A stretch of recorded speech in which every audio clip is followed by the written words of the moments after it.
যে কিয়াম সালাম পড়বো বলে উঠে দাঁড়িয়েছি। আবার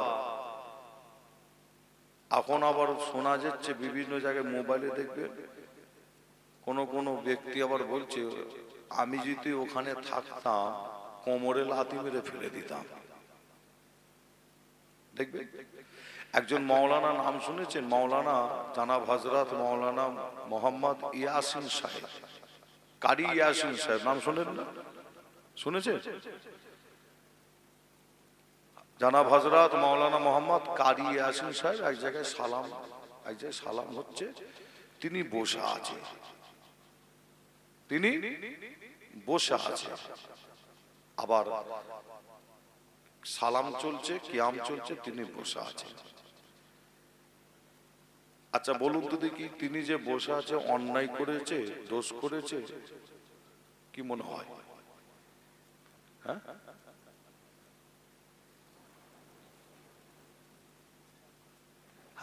একটু বোঝার ব্যাপার আছে এখানে, একটু বোঝার ব্যাপার আছে।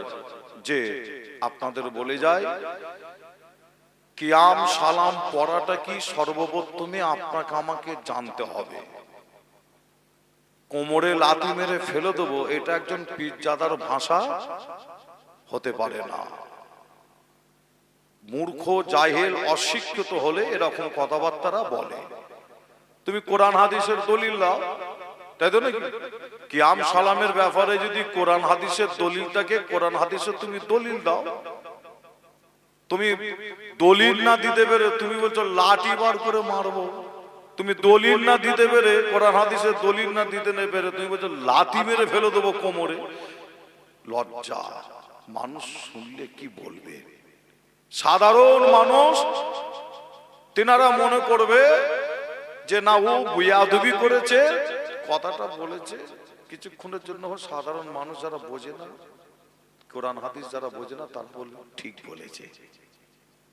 বুঝতে পারছেন না?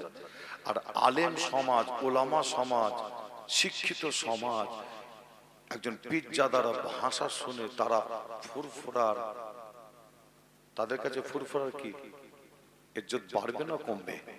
কমবে না? যদিও ভুল করে তাকে সুস্থভাবে ভালোভাবে বলার প্রয়োজন ছিল না, ছিল না? তা বলে একজনকে কোমরে লাথি মেরে ফেলে দেবে? চিন্তা করে।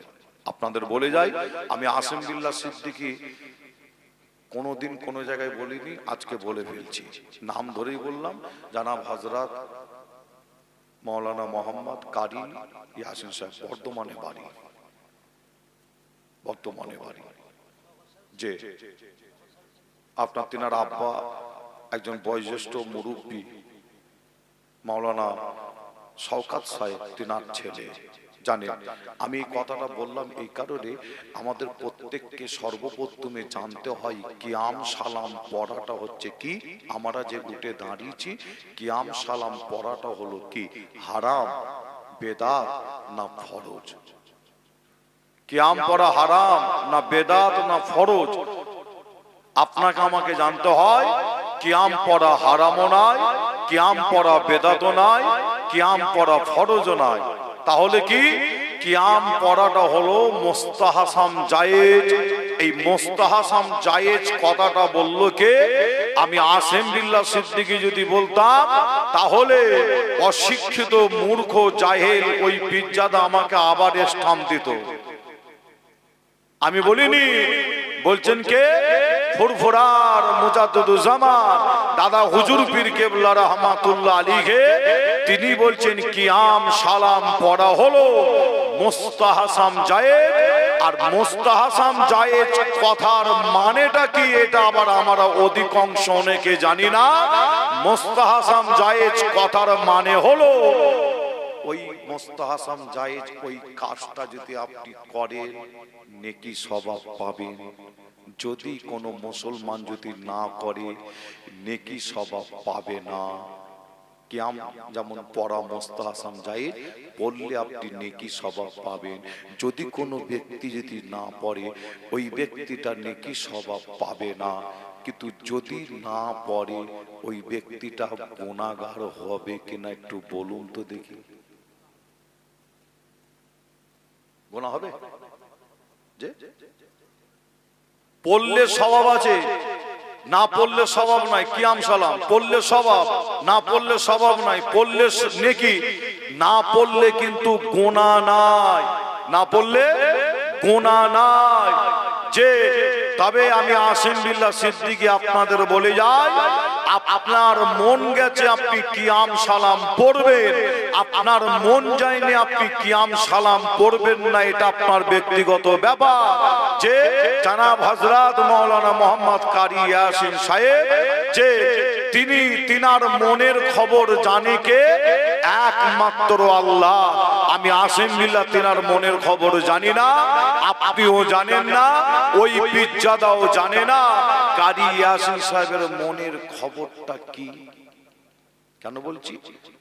আপনি যদি পড়েন নেকি স্বভাব পাবেন, আপনি যদি না পড়েন নেকি স্বভাব পাবেন না। পড়লে স্বভাব, না পড়লে স্বভাব নাই। পড়লে স্বভাব আছে, না পড়লে গুনাহ নাই।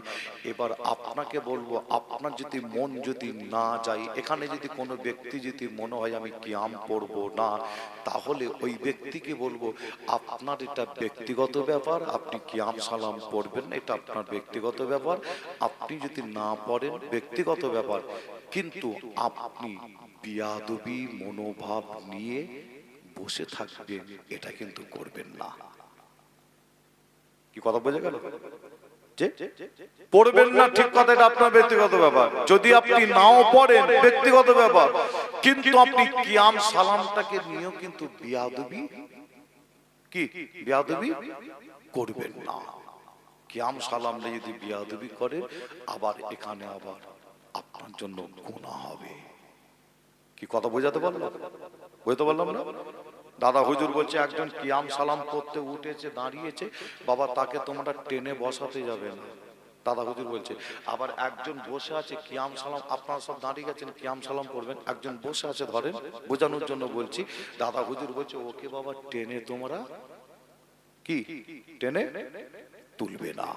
আবার কোন একজন পীরজাদা আবার দেখাচ্ছে আমি ওখানে থাকলে কোমরে লাথি মেরে ফেলে দিতাম। চিন্তা করেন, আল্লাহ হেফাজত করে। এই সমস্ত কথা বলবেন না, এই সমস্ত কথা থেকে আল্লাহ আমাদের সকলকে হেফাজত করে। একটু বোঝার চেষ্টা করে। আমি আসিম বিল্লাহ সিদ্দিকী, আমি যে কাজ করছি, চিন্তা ভাবনা নিয়ে আগাচ্ছি, ইনশাআল্লাহ অনেক ওলামা হযরত যে আল্লাহ কারে তিনারা আসছে, একটা প্ল্যাটফর্মের নিচেই আপনারা দেখতে পাবেন খুব তাড়াতাড়ি ইনশাআল্লাহ। আল্লাহ পাক আমার চিন্তা ভাবনাকে যেন আল্লাহ পাক যেন কবুল করেন, যে আল্লাহ যেন আমার চিন্তা ভাবনাকে যেন আল্লাহ সাকসেসফুল করে। জোরে বলুন আল্লাহুম্মা আমিন। যে এবার হাতে গোনা যদি 5 জন যদি তারা যদি ঠিক যদি না হয়, তারা যদি আসতে যদি না চায়, তাহলে আমার কাজ কি আমি স্টপ বা বন্ধ করে দেবো? বন্ধ করবো না। আমাকে আগাতে হবে, চিন্তা ভাবনাকে আগাতে হবে। এই 5 জনের জন্য আমাকে দোয়া চাইতে হবে, এতটুকুনি। তাই তো নাকি? আসেন সকলে আমরা দাঁড়িয়েছি নবীর প্রেম ভালোবাসা বুকে নিয়ে, আমরা সকলে। তাহলে আমরা কেন ফুরফাসালা কিয়াম করি? এখানে একটা প্রশ্ন। আমরা কিয়াম করি এই কারণে, নবীর প্রেম ভালোবাসা বুকে নিয়ে, এই কারণে কিয়াম করি আমরা, যে যেখানে নেকি স্বভাব পাওয়া যায়, তাই আমাদের করতে কি অসুবিধা নাই। নেকি স্বভাব আছে, মুস্তাহাসান জায়েজ, তাই আমরা রাসূলের প্রেম ভালোবাসা একটু সালাম আমরা পড়ে থাকি, কিয়াম করে থাকি। আসেন আমরা সকলেই নবীর প্রেম ভালোবাসা বুকে নিয়ে একটু জোরে আওয়াজে মহব্বতের সাথে একটু সালাম করি। ইয়া নবী সালাম।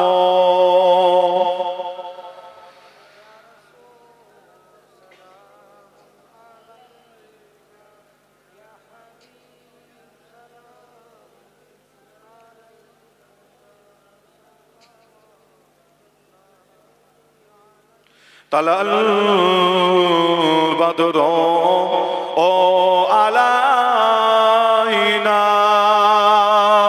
মিন শানিয়াতিন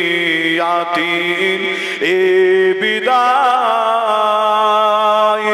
ওয়াজাবার শুকরু আলাইনা মাদা লিল্লাহ আহিদা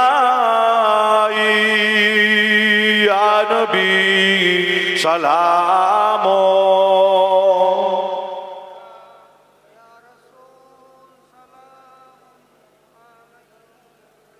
ইয়া হাবিব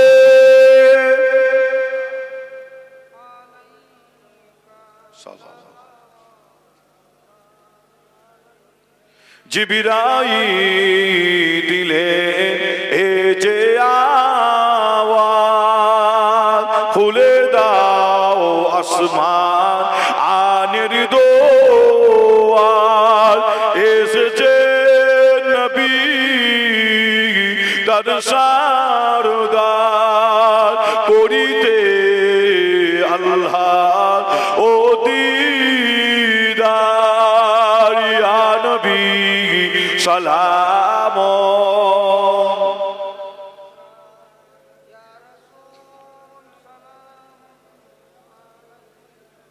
ইয়া হাবিব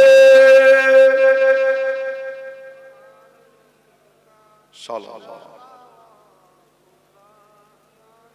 নবীজির আব্বা আব্দুল্লাহ নবীজির আম্মা আমেনা নবীজির দুদুমা হালিমা আমার নবীজির রওজা মদিনা ইয়া নবী সালাম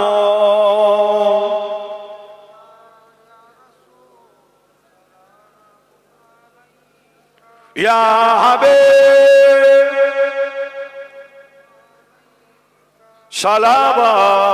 সালাওয়াতুল্লাহ আলাইকা সকলে বসুন ইয়া রাব্বি সাল্লাল্লাহু আলাইহি কামালিহি